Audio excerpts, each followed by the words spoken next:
गुरु प्यारी सात संगत जी, राधा स्वामी जी।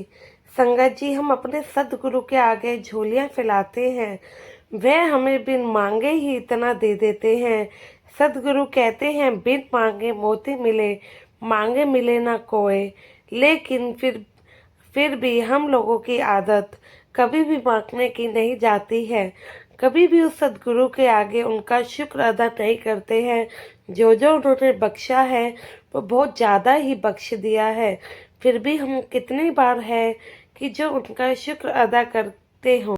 संगत जी, जब सदगुरु जी अपनी दया में कृपा करने पर आते हैं तो कैसे एक झोपड़ी से महल में पहुंचा देते हैं, वह आपको इस साखी में पता लगेगा।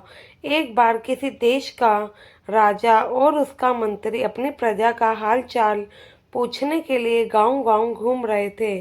घूमते घूमते राजा के कुर्ते का एक बटन टूट गया।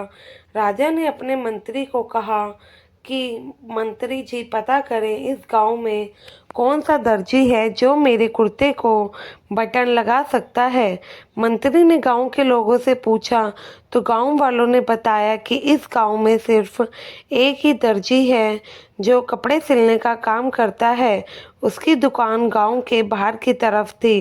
राजा ने अपना एक नौकर भेजकर उस दर्जी को बुलाया। दर्जी डर गया कि मुझसे ऐसी क्या गलती हो गई जो राजा ने मुझे बुलाया है। वह डरता डरता राजा के सामने आया तो मंत्री ने उसे इशारा किया। मंत्री ने दर्जी से पूछा, क्या तुम राजा के इस कुर्ते का बटन लगा सकते हो? दर्जी ने कहा, जी हाँ हजूर, यह कोई मुश्किल काम थोड़ी है। उसने मंत्री से बटन लिया और सुई धागे से राजा का कुर्ते का बटन फटाफट लगा दिया।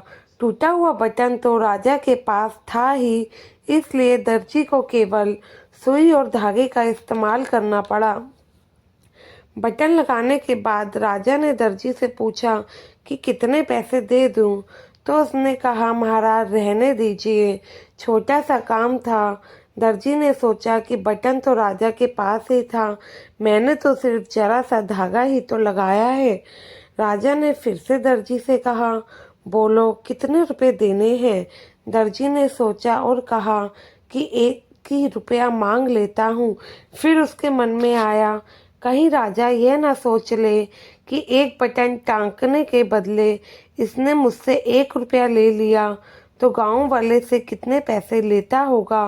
उस जमाने में संगत जी 1 रुपये की बहुत ही ज़्यादा कीमत होती थी।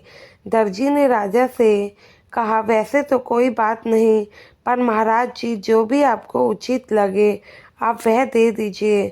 अब वह तो राजा था, उसने सोचा अपने हिसाब से ही देना था। कहीं कम पैसे देता तो उसकी पोजीशन घट जाती। उसने अपने मंत्री से कहा, इस दर्जी को 2 गांव दे दो, यह हमारा हुक्म है। कहाँ संगत जी, दर्जी सिर्फ 1 रुपये की मांग कर रहा था और कहाँ राजा ने उसको 2 गांव ही दे दिए। इस कहानी का भाव यह है, जब हम उस कुल मालिक पर सब कुछ छोड़ देते हैं तो वह अपने हिसाब से देते हैं। हम सिर्फ मांगने में कमी कर जाते हैं, देने वाला तो पता नहीं क्या क्या देना चाहता है। इसलिए मांगिए मत, वह बिन मांगे ही झोलियां भर देता है। इसलिए हमें हमेशा पूर्ण आस्था और विश्वास के साथ परम पिता के ऊपर भरोसा बनाए रखना है। मालिक की कृपा व आशीर्वाद ही हमारे लिए काफ़ी है। जो उसने सोचा है हमारे लिए अच्छा ही सोचा होगा। मालिक हमेशा सदैव सागर के जैसे विशाल होता है। संगत जी, साखी का सार भी इतना सा ही निकलता है कि कभी भी अपने सद्गुरु से कुछ भी हमें नहीं मांगना चाहिए और निस्वार्थ सद्गुरु की सेवा में लगे रहना चाहिए और अपने भजन सिमरन को टाइम देना चाहिए। क्योंकि जो हमें इतना कुछ देता है, हम उसके लिए इसके बदले में कर ही क्या सकते हैं?